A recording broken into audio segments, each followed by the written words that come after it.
Good afternoon, everyone. My name is Carla Williams Scott, and I'm the director of the City of Columbus Department of Neighborhoods. And on behalf of Mayor Andrew J. Ginther, Council President Hardin, and our members of council, thank you for being here with us for the 34th Holocaust Yom HaShoah Observance and Holocaust Remembrance. I'd also like to thank our partners who have helped us to put this event together. The Jewish Columbus, the Jewish Community Relations Committee of the Jewish Federation, and the Holocaust Humanity Center. Thank you all for being here this afternoon. And I'd also like to give a special thanks to our students who are up in the balcony. We have students today from Columbus Downtown High School, Crystal Ray High School, Dublin Kaufman High School, Hilliard Darby Davidson High Schools, and the Tree of Life Christian Schools. Thank you, children, young people, for being here today, as you will see history and hear history. And a lot of young people will not have this opportunity. At this point, I would like to call to order the presentation of colors, the Fort Hays High School, followed by the Jewish War Federation. Veterans, sorry.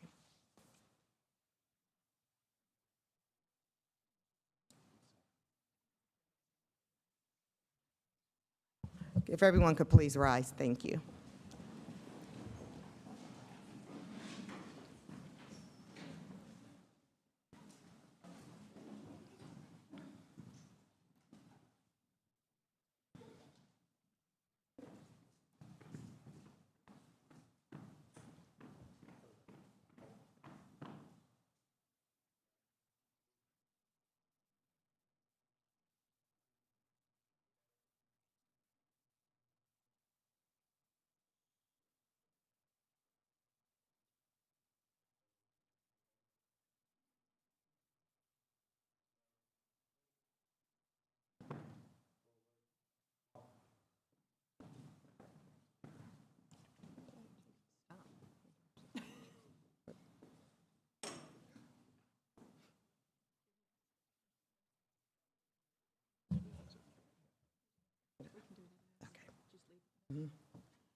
I pledge allegiance to the flag of the United States of America and to the republic for which it stands, one nation, under God, indivisible, with liberty and justice for all. Thank you. And it is now my pleasure to bring to the podium Judge Rita Epler, who will serve as our MC for this afternoon. Thank you. Thank you.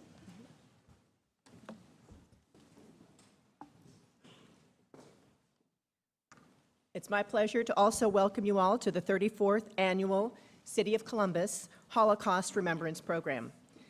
I am honored to be serving as the Master of Ceremonies today, and we are grateful to have the opportunity to gather here in the City of Columbus to observe the Day of Remembrance and honor the memory of those who perished in the Holocaust. As already indicated, this program is sponsored by the Columbus City Council, the City of Columbus Department of Neighborhoods, in cooperation with Jewish Columbus and the Holocaust Education Committee. We would like to recognize a number of other distinguished members of our community that are present here today. Shannon Hardin, Council President, State Senator Herschel Craig, Department of Neighborhoods, Dr. Carla Williams Scott, Council Member Favor, Council Member Dorans, and Council Member Tyson. If I missed anyone in the audience, my apologies.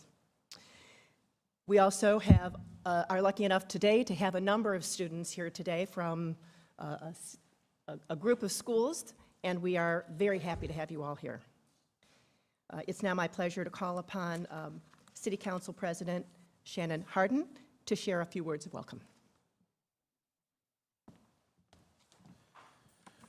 Thank you, Judge. I'd also like to give a special welcome to all the members of the clergy, our elected officials, Senator Craig, and to all the veterans and survivors that are with us this afternoon. On behalf of Mayor Ginther and my colleagues on Columbus City Council, President Pro Tem Elizabeth Brown, Mitch Brown, Rob Dorans, Shayla Favors, Emmanuel Remy, and Councilmember Priscilla Tyson, we welcome you to the People's House. To all the students in the room, know that this room is yours. One day, you will occupy the dais behind me.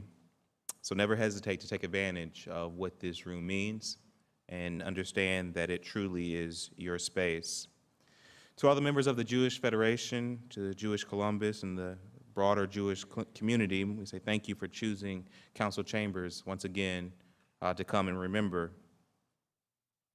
Last year, I had the honor of taking a trip to Israel with a group of young African-American leaders from across the Midwest. It was a beautiful trip, and it meant a lot to me personally. While we were there, we visited Yad Vashem, the World Holocaust Remembrance Center. And for folks who have been there, you know that you walk through the museum, you track the timeline of the Holocaust. And often when we think of the Holocaust, we think about concentration camps. And while the concentration camps are stuck in our minds, the timeline doesn't start there. It doesn't start with forcing families into trains, or even with the ghettos that popped up. The Holocaust started slowly. The Nazis started their assault by focusing on the dehumanization of the Jewish people, by othering Jewish people. The Nazis undermined democracy, removing checks and balances and any semblance of accountability. As they undermined democratic authority, the Nazis spread propaganda about racial hierarchies and anti-Semitic caricatures. The Nazis changed the rules around professional organizations, barring Jews from becoming lawyers, stripping Jewish doctors of their licenses, redefining what it meant to be a citizen, even banning intermarriages. We wouldn't define these acts as genocide, but they created a moral underpinning for violence. The Nazis forced a proud people to live segregated. The Jews were taken from their homes and made to live behind fences topped with barbed and wire. Ghettos were characterized by overcrowding and food shortages, as folks spent much of their time working for little to no pay, wondering when their next loaf of bread would come. It's important that we remember that the Holocaust started with small changes. It started by shredding democratic norms, by tossing out our institutions. It started by attacking people for being different. While at Yad Vashem, small detail stuck with me: testimony from young children in the ghetto who looked forward to school, even though they didn't have shoes. And they walked barefoot through the mud and rain, or a mother who shared her provisions with other families, even though she had very little to none to eat herself. Yet even while being subject to the most horrific conditions, the Jewish people exhibited hesed, goodness, and commitment to others. 80 years ago, the world changed. Nazism and hate changed the course of history, and they attempted to erase the symbols, the memories, and the existence of a proud people. But what they could not destroy was the Jewish people's commitment to one another. And I believe that message is a message that still resonates loud and clear in these halls. Regardless of those attempting to divide our city or our country, our commitment to one another across race and class, our commitment to our neighbors and our fellow Americans, whether Jewish, Christian, or Muslim, is truly what makes us strong. And as we focus on what brings us together, we must never forget what happened 80 years ago. Thank you again for celebrating this remembrance in the People's Chamber, City Hall.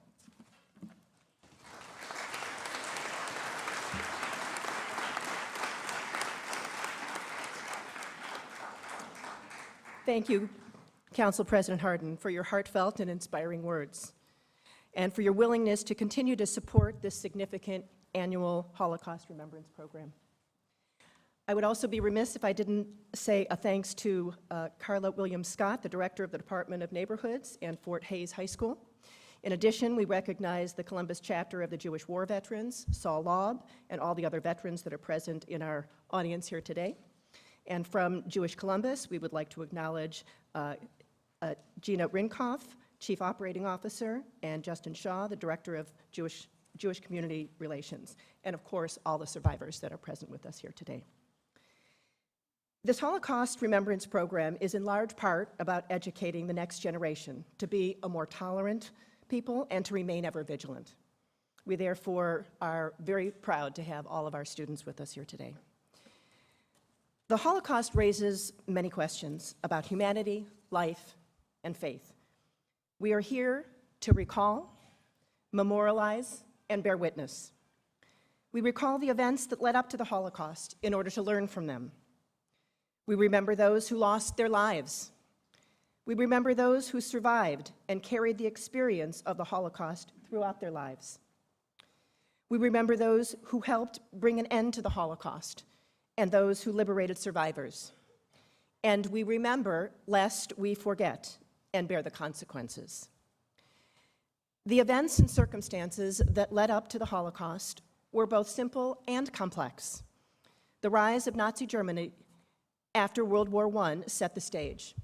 The first concentration camp, Dachau, was established in 1933. It was established as a prison in a process to instill fear into a population and silence political opposition. Boycotts of Jewish businesses began. Jews were barred from educational institutions, hospitals, professional employment, public libraries, public parks, even beaches.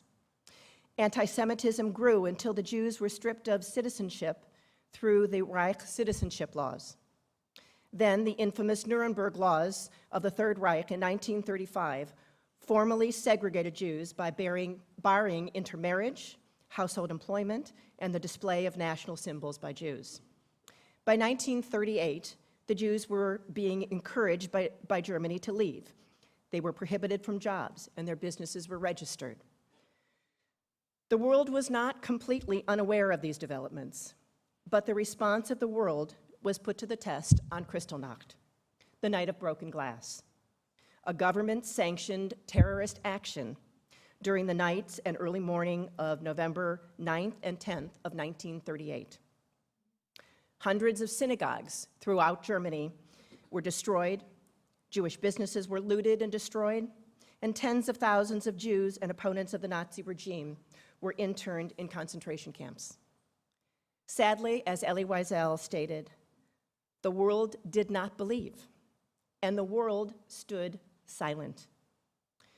Kristallnacht is viewed by many as the tipping point toward the implementation of Hitler's final solution, the genocide that was the Holocaust. Without significant response from the international community to Kristallnacht, the stripping of civil and human rights, and ultimately, genocide. But the destruction of a people does not occur overnight or without warning. Rather, it is a process that separates and demonizes a people until they are dehumanized. When the Nazis and their allies implemented the final solution, the Jews and other groups identified for extermination, such as homosexuals and gypsies, fit squarely into the category of others that no longer had a right to live. We are here today to acknowledge that hatred is often contagious. When any group is discriminated against, it is usually just a matter of time until others are also included. Jews in Europe gradually began to understand the goal and the magnitude of what was happening, and organized resistance began. But in the end, nothing could bring back the 6 million Jewish lives lost and the 11 million total lives that were taken by the Nazi regime. Jewish life in Eastern and Central Europe were all but decimated, and most of those that survived were forever changed. Only 3 years after the end of World War II, the General Assembly of the United Nations established the Universal Declaration of Human Rights. As atrocities have continued in the aftermath of the Holocaust, in Sudan, in Rwanda, in Kosovo, we are called to remember, to memorialize, and to bear witness to their stories, to learn from them, and to work to prevent the repetition of these atrocities. Hate has led to a disturbing, significant rise in anti-Semitic rhetoric, which has led to acts of physical violence. Last Saturday at Congregation Chabad of Poway in San Diego, yet another hate-filled gunman opened fire in a synagogue, killing one and injuring several more. This came 6 months to the day after the devastating attack, which took the lives of 11 congregants as they worshiped at the Tree of Life Synagogue in Pittsburgh, Pennsylvania. Collectively, as a society, each of us, as an individual, bears responsibility to bear witness. As Elie Wiesel stated, to remain silent and indifferent is the greatest sin of all. Therefore, we are here today in the presence We are here today to remember, and our presence here serves as our testimony that we will not be silent. Today, we are fortunate to be able to bear witness from the testimony of our guest speaker, Dr. Al Miller. We are doing so today in these halls of power in City Hall chambers, where we sit today to ensure as a community that silence and indifference will not persist. Dr. Al Miller was born in Berlin, Germany in 1922. His family owned a successful clothing company, and he has many happy memories of his early childhood. As an active youth, he enjoyed sports until one day he arrived at his favorite recreation center to find that it was forbidden to Jews. He was also an enthusiastic student. He remembers many of his childhood friends joining the Hitler Youth and wearing uniforms with pride and cutting him out of their lives because he was Jewish. He was the last Jewish student to remain in his class until it was made too uncomfortable for him to stay. In 1936, Al attended the infamous Berlin Olympics, in which American runner Jesse Owens won 4 medals. As conditions became worse for the Jews in Germany, his family put together a plan to leave the country and resettle elsewhere. Al departed Nazi Germany in 1937 for Switzerland, where his brother was sent to England. His parents remained in Germany, enduring Kristallnacht and hiding in a friend's home. The family was eventually to reunite in England before immigrating to America in 1939. Al settled in Hamilton, Ohio, where he practiced optometry until his retirement. Please help me in welcoming Dr. Al Miller.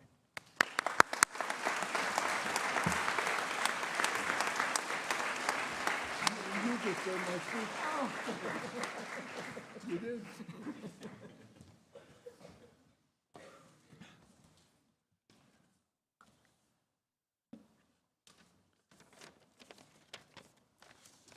Thank you very much for this introduction, and I can't begin to tell you what a single honor and privilege it is for me to have been invited to talk to you, and mean that from the bottom of my heart. Thank you very much for doing that.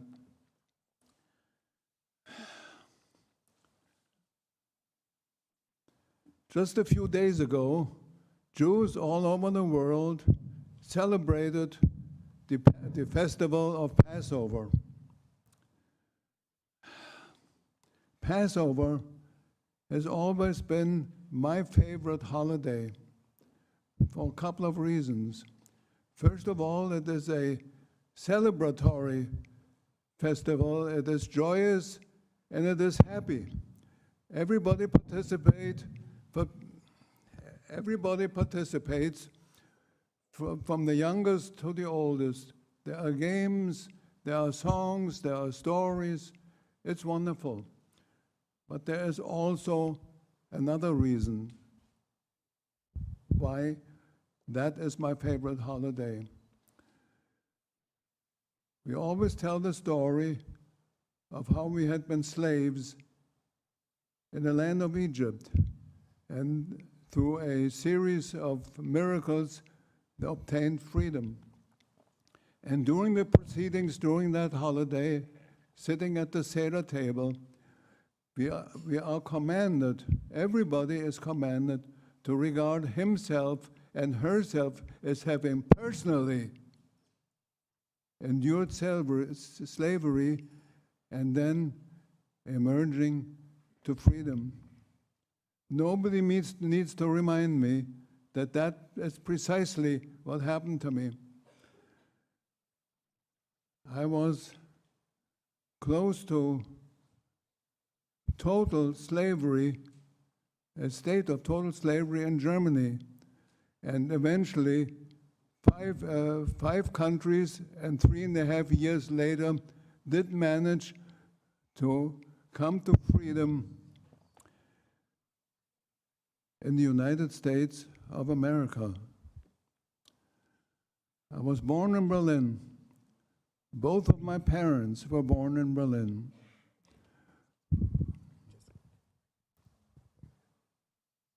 My father served in the German army in Berlin and eventually became a frontline soldier fighting on the Russian front for Germany.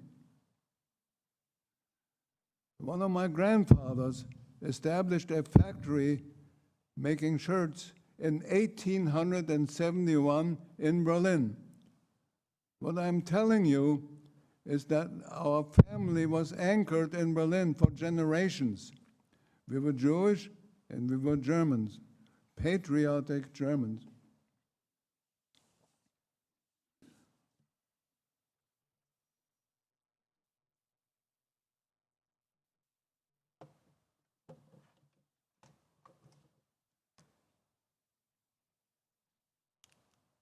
These are my parents. That is my father in his German dress uniform. The document that you see is one of several citations that he received for various things. That is my grandparents' house just barely outside Berlin. The man that you see standing on the left side is one of my father's two brothers. He was beaten to a bloody pulp in 1934. Who did that? Kids 14, 15, 16 years old, just about your age. How do we know that? They bragged about it for days afterwards, knowing very well that nothing would happen to them. That was the time to beat up on Jews.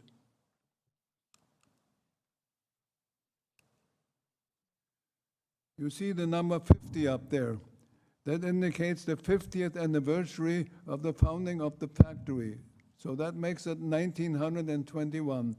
The two gentlemen in the center, that's my grandfather and his partner. The man on the right is my father. The man on the left is his other brother. That was my favorite uncle. He was murdered in Auschwitz 20 years later.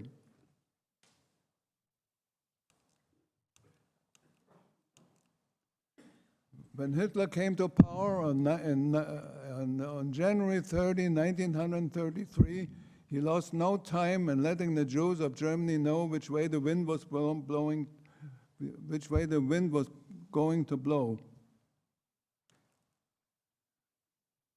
He established the first boycott of Jewish-owned shops all over Germany. That sign says, "Germans, don't buy from Jews."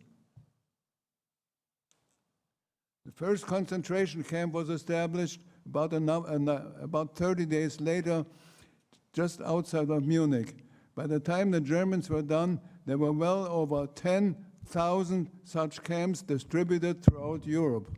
In addition to those concentration camps, there were 6 camps that were not called concentration camps. They were called extermination camps. That is precisely what they were. People by the tens, by the hundreds of thousands were killed in those camps immediately upon arrival. All 6 were located in Poland. Auschwitz is one of them. Auschwitz also had certain other functions. It was like a small city. The book burning took place at about the same time. They burned the books as long as the author was Jewish. The topic didn't make any difference, so that would include Albert Einstein and anybody else. But also books from non-German, from non-Jewish authors were also burned. All those who propagated the idea of freedom of religion, which is probably the most basic freedom of them all. You cannot have freedom of religion unless you also have freedom of assembly and freedom of speech. So that would include books by Ernest Hemingway, Jack London, H.G. Wells, Upton Sinclair, Margaret Sanger, Helen Keller. The list is this long.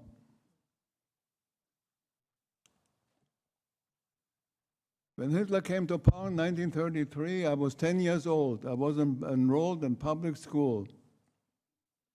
That is my class in that school. I loved the school, I learned a lot, and I was happy there up to a point. When Hitler came to power, things changed. Maybe not immediately, but gradually it got worse and worse and worse. Kids whom I'd been playing with all along no longer knew me. They would turn their back. They would not answer questions. Things got worse and worse. They would spit at me. They would try to knock me down. And I remained in that class. There were 4 or 5 other Jewish kids in that class. One by one, they left. I did not. Why? I thought I had good reasons, 3 of them. One, I had 2 very good friends in that class. Both of them had been members of the Hitler Youth, which is sort of the junior contingent of the brown-shirted stormtroopers. Both of them came to class many times in their Nazi uniforms. They had become the elite. I had become a piece of dirt, but our friendship never wavered. It remained strong, and I appreciated that so much that became a major reason for me to stick around. There was another reason. Athletics. That school was very sports-minded. Sports seemed to top everything. And I'd been a member of a soccer team and a running team. I was pretty darn good in both. And they left me alone. And I appreciated that. In fact, I loved it. I'd been physically active ever since. And that school started me on that path at age 10. In fact, tomorrow I'm going to do a 5K competitively, believe it or not.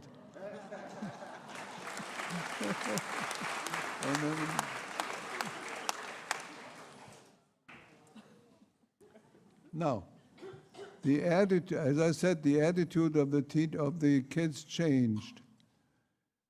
I learned very early on that kids at any age can be very cruel indeed.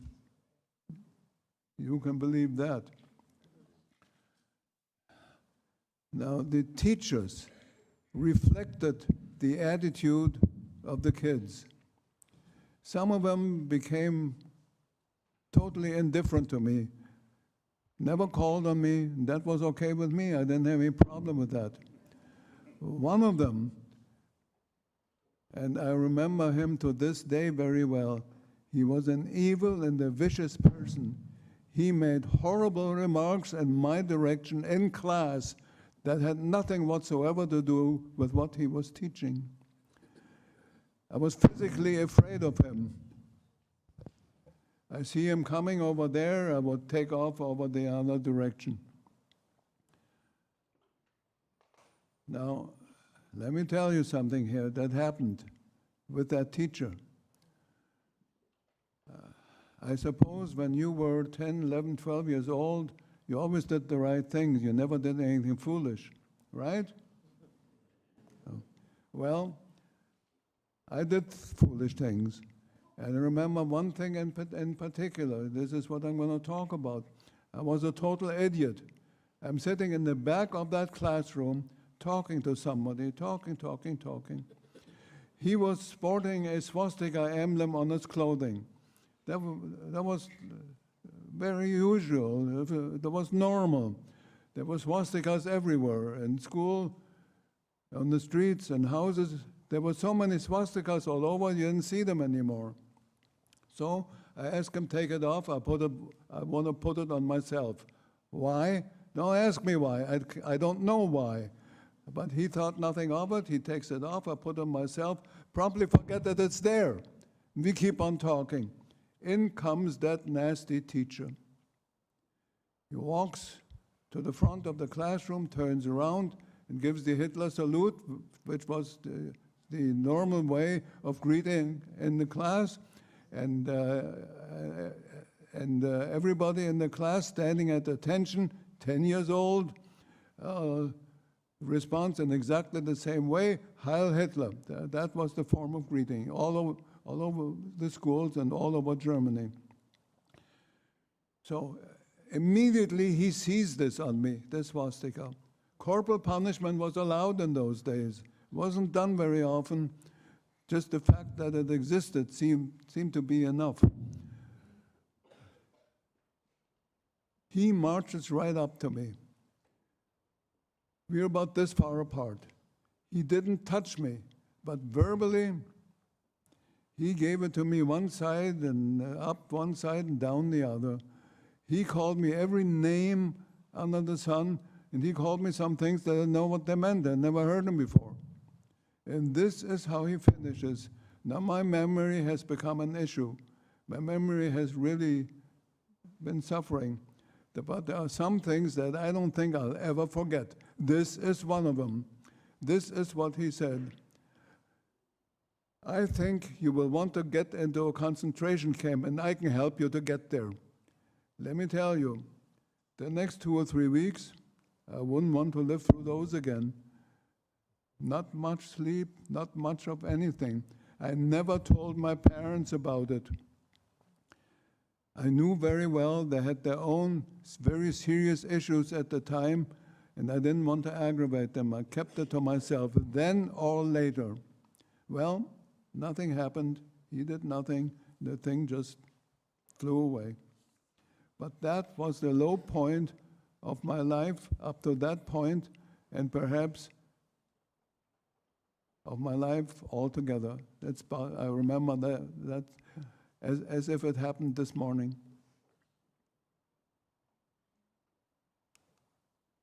1935, the so-called Nuremberg laws come out. The gist of this law, as far as our family was concerned, overnight we were no longer citizens of the country that my father had fought for. That hit him very badly. Until that point, a whole lot of Jews, I don't know how many, perhaps a couple of, between 2 and 300,000 were still in Germany. They lived a life of delusion. They thought, all these things that are happening, they cannot be real. Not in the 20th century, not in a country that everybody has always thought of as civilized and culturally advanced. This has to be a mirage, and we'll wake up one day and it would all be gone. Well, they learned better.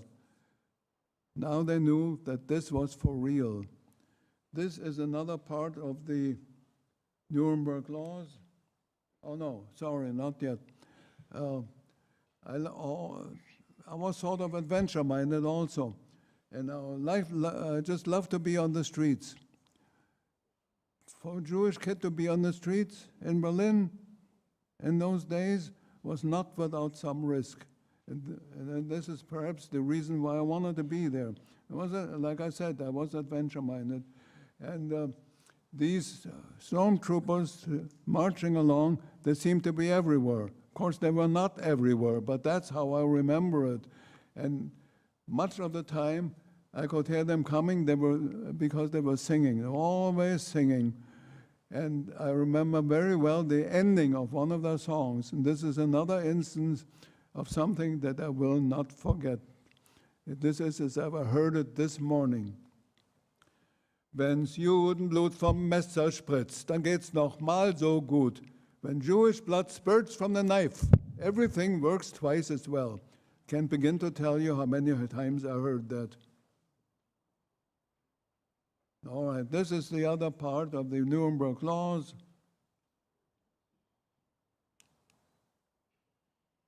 In 1936, all those signs, Jews not wanted here, all those signs in Berlin disappeared because of the Olympics in the summer of 1936. And Jesse Owens won 4 gold medals for the United States. And I was there watching him do it. Nobody bothered me. The Nazis wanted to look clean, so all those signs in Berlin disappeared. I don't know about the rest of Germany. In Berlin, they were gone. Nobody bothered me watching the games at any time that I wanted to.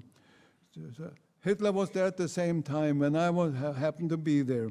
The applause, the jubilation, it seemed to take no end, on and on and on and on.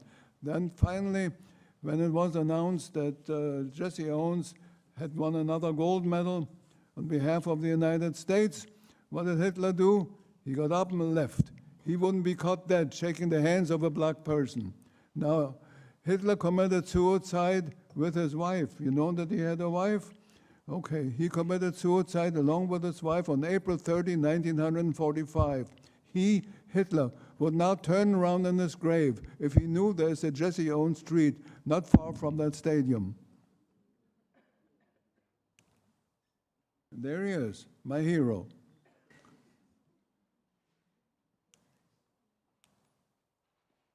I was very lucky. I was able to leave Germany in 1937. I left alone. I was 14 years old, went to Switzerland, stayed there a year and a half. My brother was 16. He left alone, managed to get to London. My parents were not able to leave, not at that time. Later on, after Crystal died, I can only describe it as a miracle, managed to get out. Now, we need to recognize what is sometimes hard to talk about must be talked about. What is sometimes difficult to confront must be confronted. So I will give you a 2-3 minute bird's eye view of the Holocaust in its entirety. This will not be pleasant for you to hear. It is not pleasant for me to relate. By the time the Germans were done, they had invaded and conquered or otherwise dominated 18 European countries. And in most of those countries, not in all, but in most of them, they literally killed millions of people. But no group, be they Russians or Poles or Albanians or Greeks or Yugoslavs or anybody else, was earmarked for total extinction. Only the Jews, each and every one in their entirety, right up to the very last day of the Nazi regime. And not only the Jews as individuals were to be decimated, but also their entire history, their culture, their tradition, their religion. All of their accomplishments in every field of human endeavor was to be done away with. All memory of their stellar contribution to the arts and sciences was suppressed. Streets named in their honor were renamed. Their books were publicly burned. Their houses of worship were also either burned to the ground or otherwise destroyed. All of their possessions, right up to the shirts on their back, was either confiscated or thrown on the ash heap. And all they had left were their bare lives. And before very long, that was taken too. To me, the most overwhelming aspect of the 6 million killed was the wanton murder of 1.5 million children under the age of 15.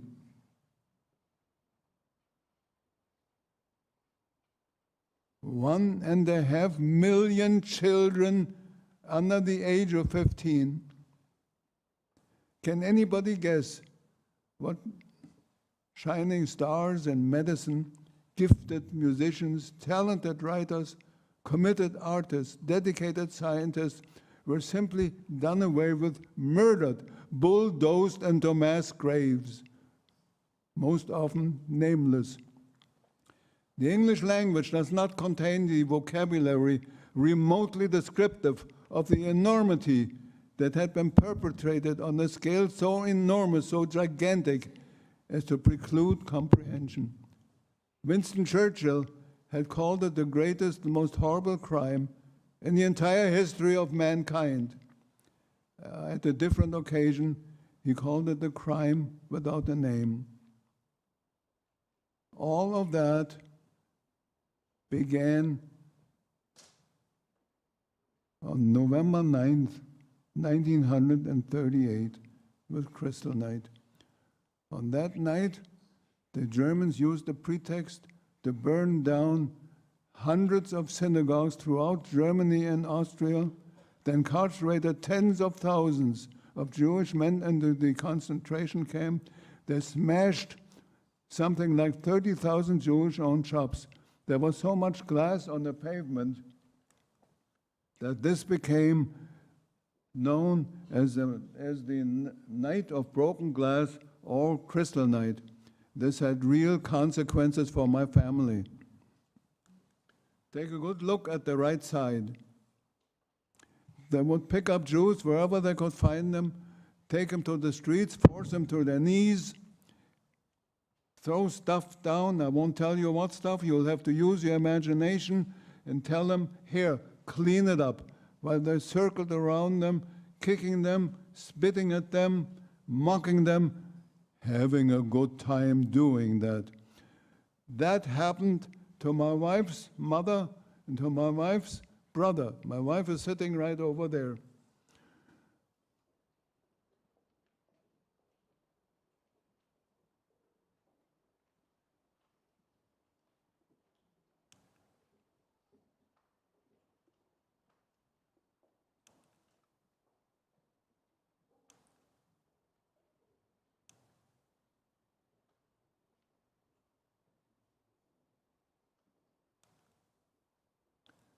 My parents were in Berlin at that time.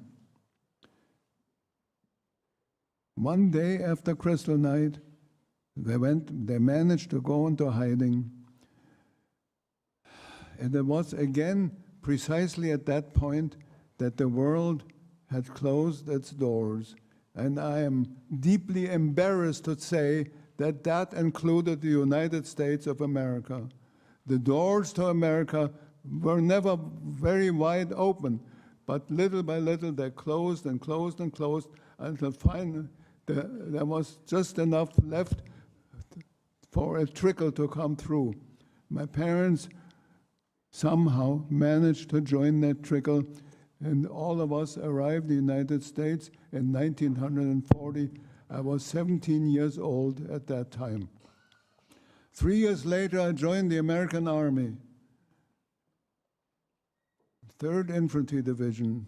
I learned how to kill people, and I learned other things also. I learned how to interrogate people. I wish I could tell you about that, but there is no time. I have to omit that. Eventually, they sent me back to England, to France, and yes, to Germany.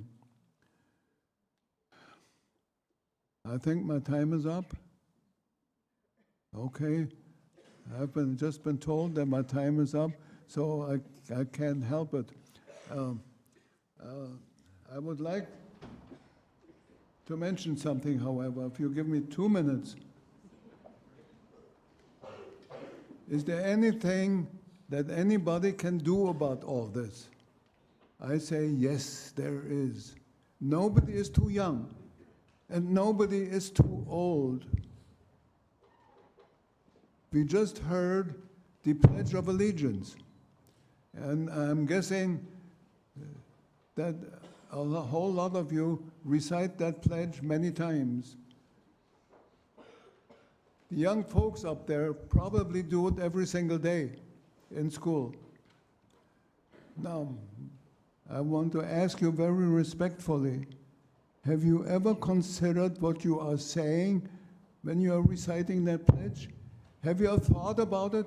Have you ever discussed it with anybody? What are you really pledging? You know, a pledge is a promise. What are you promising? To whom are you promising it? You stand up, and for added emphasis, you put your hand over your heart, and you say in unison, with liberty and justice for all. Well, what does that mean? Liberty is freedom. You are pledging, you are promising to work for freedom. For whom? you're saying it for all. And justice, when you treat everybody the same, then you are being fair, then you are being just. And that is what you are promising to all, not just to those whom you prefer for one reason or another, but to those who are a little bit different from you, who perhaps have a different skin color, or who eat funny food, who are dressed in a funny way, or who talk with an accent as I do. Everybody can do something. And I can summarize all this in one final short sentence. Don't do to others what you don't want done to yourself. And if you know where that comes from the Torah. Thank you very much for listening.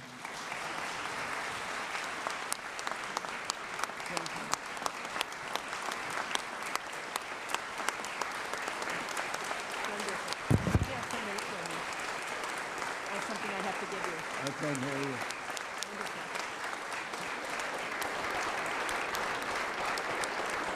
Sit here with me for a minute.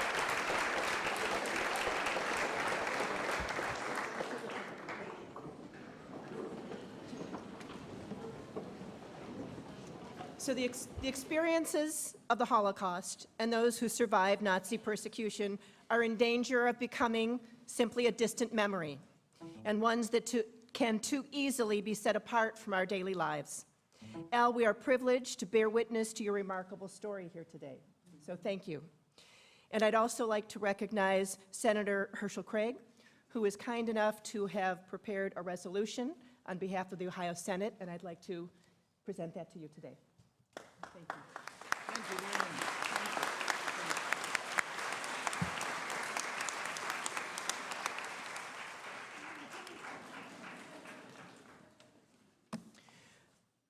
To honor the memory of the 6 million Jews that were murdered by the Nazis during the Holocaust, Rabbi Alex Braver, Junior Rabbi at Congregation Tifereth Israel, will present 6 survivors to light candles.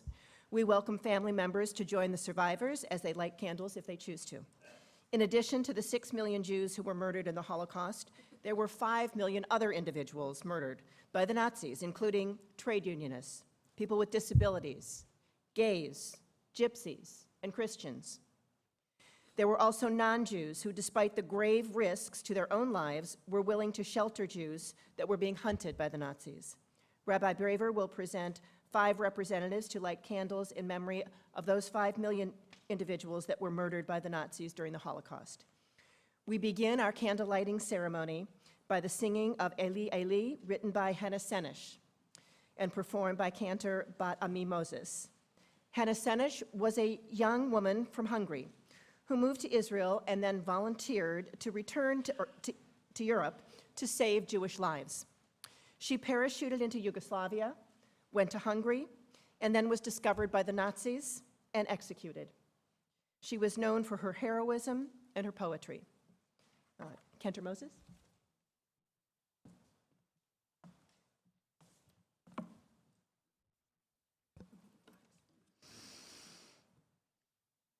Eli, Eli,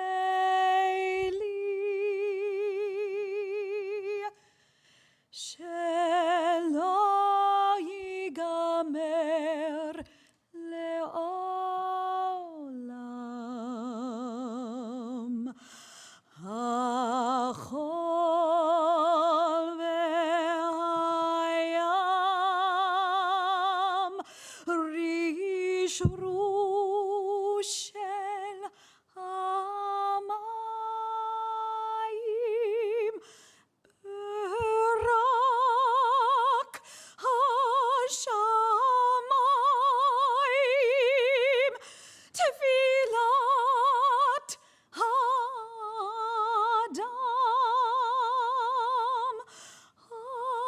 hachol ve'hayam, rishrush shel hamayim.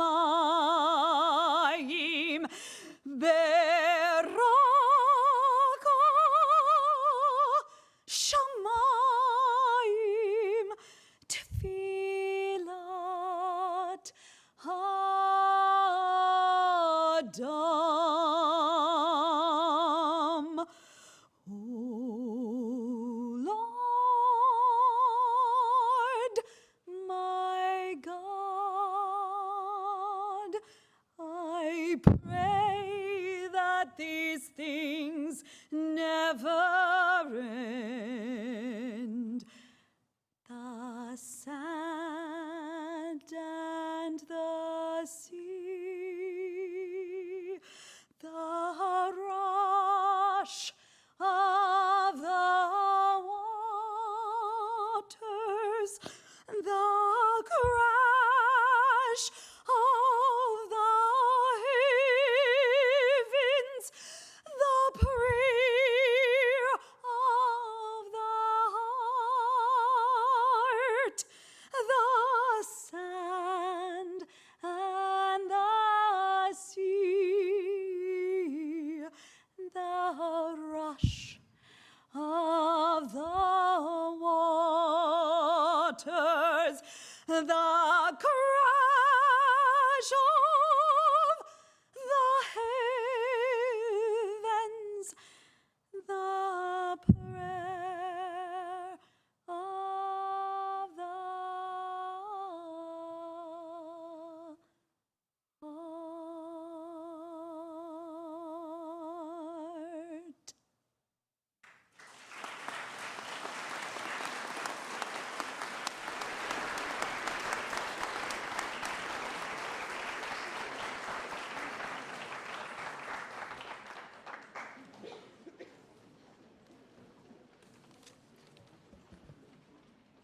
We'll begin now with the lighting of memorial candles. We'll begin first with the 6 candles in memory of the 6 million Jews murdered by the Nazis. I call upon Edgar Karpovich to light the first candle.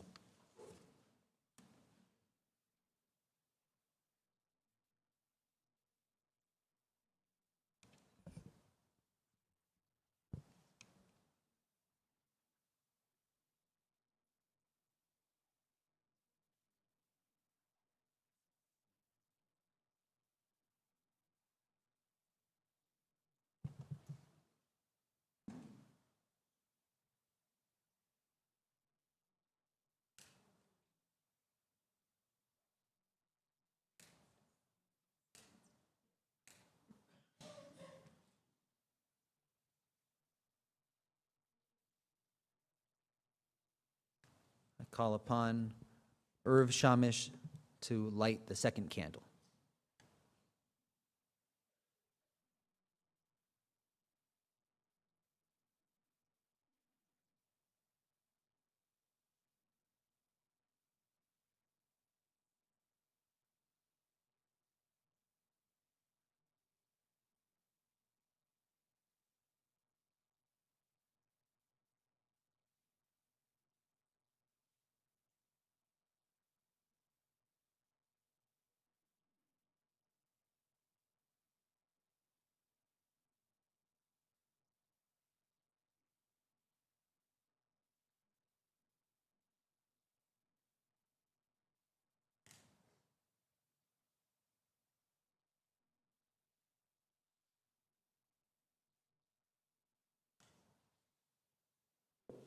Call upon Shifra Elkind to light the third candle.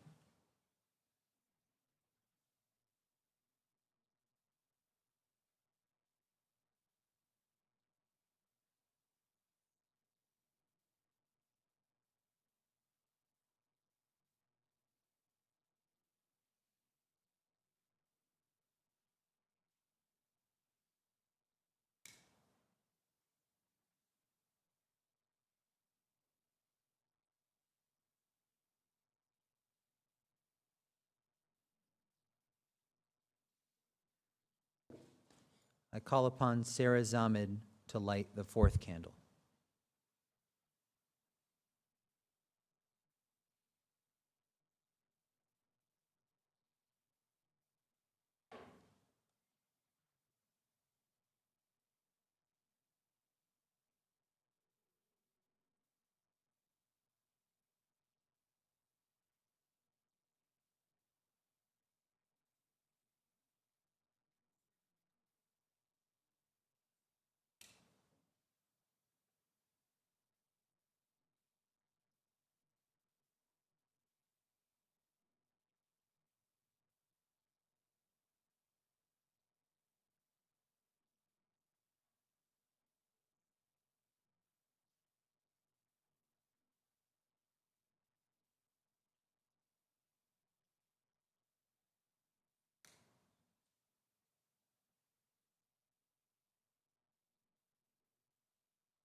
call upon Nikolai Grabelski to light the 5th candle.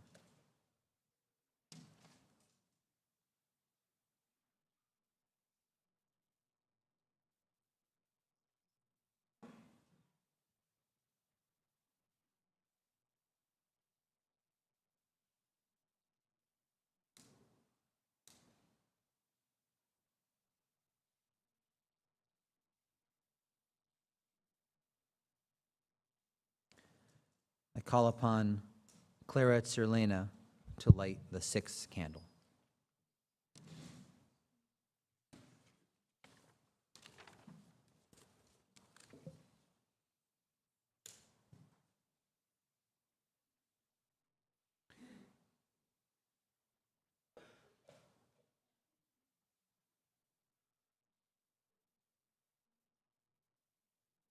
We'll now light 6 additional candles in memory and in honor of other groups targeted by the Nazis.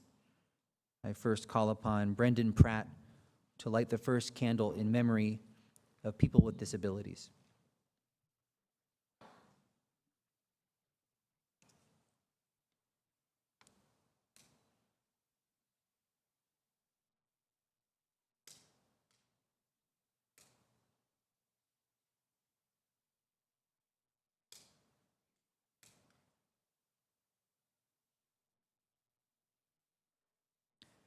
I call upon Pastor David Swaggerty to light the 2nd candle in memory of Christians.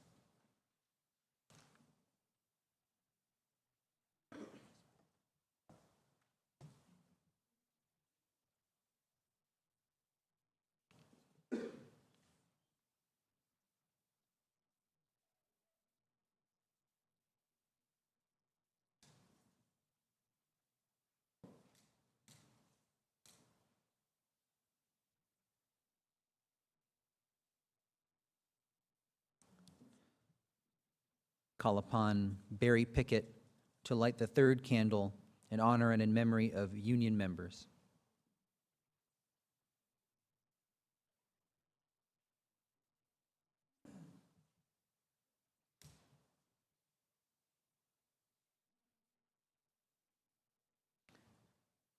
I call upon Saul Laub of the Jewish War Veterans to light the 4th candle in memory and in honor of the liberators of the camps and of prisoners of war.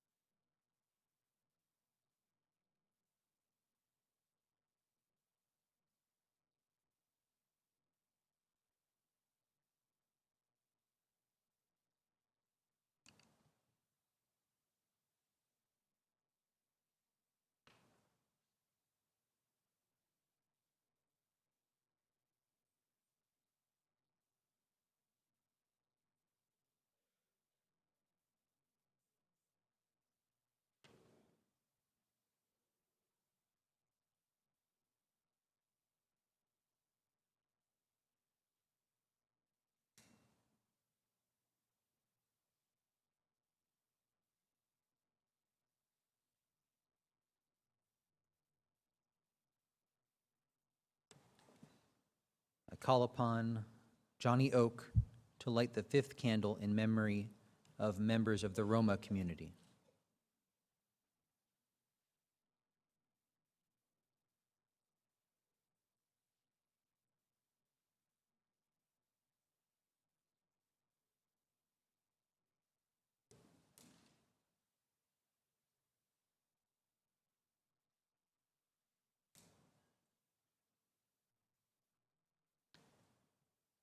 And I will light the final candle in honor and memory of members of the LGBTQ community.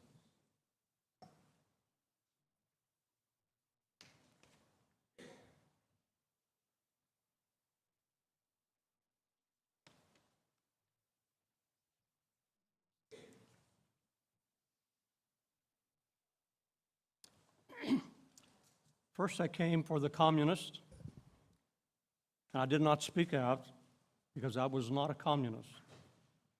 Then they came for the socialists, and I did not speak out, for I was not a socialist. Then they came for the trade unionists, and I did not speak out because I was not a trade unionist. Then they came for the Jews, and I did not speak out because I was not a Jew. Then they came for me, and there was none left to speak out for me.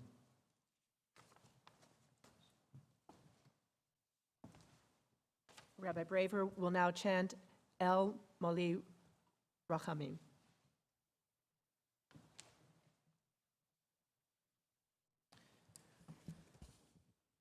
This is a memorial prayer from the Jewish tradition, and I'll ask that you rise out of respect.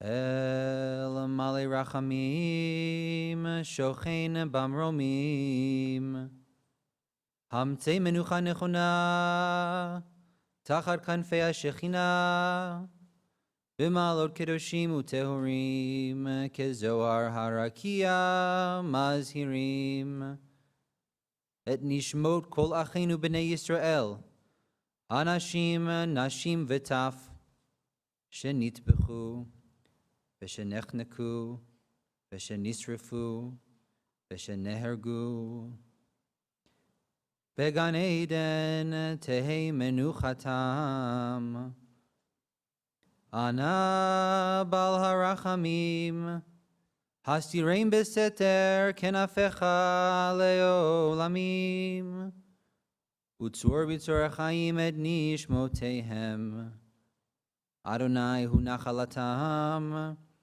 Ve'yanuchu B'shalom Al Mishkevotehem V'nomar Amen.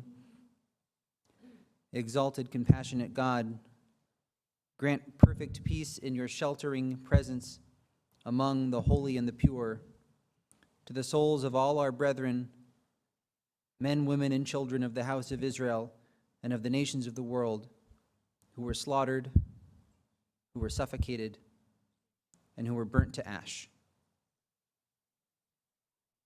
May their memory endure, inspiring truth and loyalty in our lives.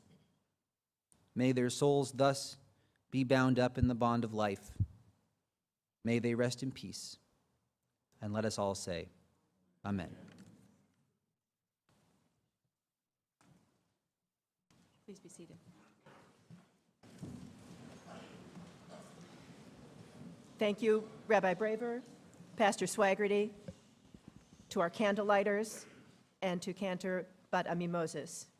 We would also like to offer our sincere thanks to those who have provided support and contributed to make this program possible, including Gail Gray of the Columbus Department of Neighborhoods, Debbie Sugarman and Sam Nahum, co-chairs of the Holocaust Education Committee, Justin Shaw of Jewish Columbus, Debbie Ecker and Sandy Heckman.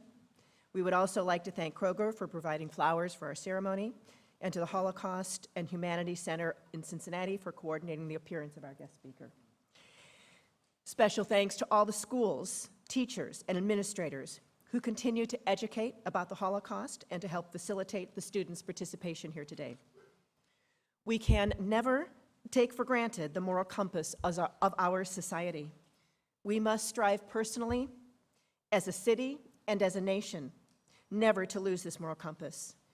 The experience of the Holocaust teaches us that we must continually be vigilant in this regard. It is particularly fitting in today's world to reflect on the potential for each of us to make a difference. For the conclusion of our program, due to inclement weather, we're going to stay indoors this year. I think we have some photos potentially of the freedom sculpture that is created by Alfred Tibor, which is where we had very often concluded our service. But we are going to have taps that will be performed by Fire Battalion Chief Michael Verda. And then as you leave the chambers at the conclusion of taps, we welcome you to take a flower in memory of the ceremony here today. And we thank you all for being here for today's program.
Yai, yai, lai, lai, lai, lai, lai, lai, lai.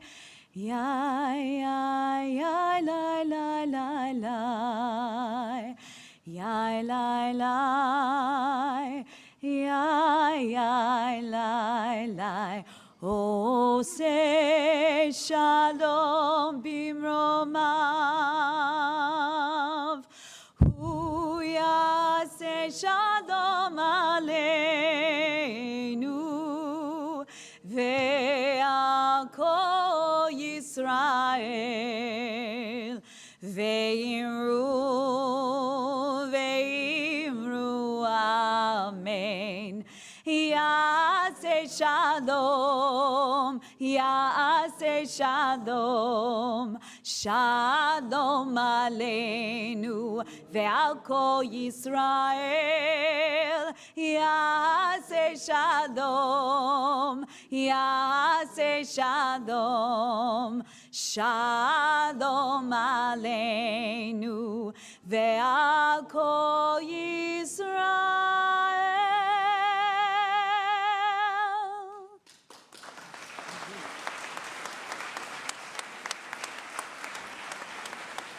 Thank you all, and safe travels home.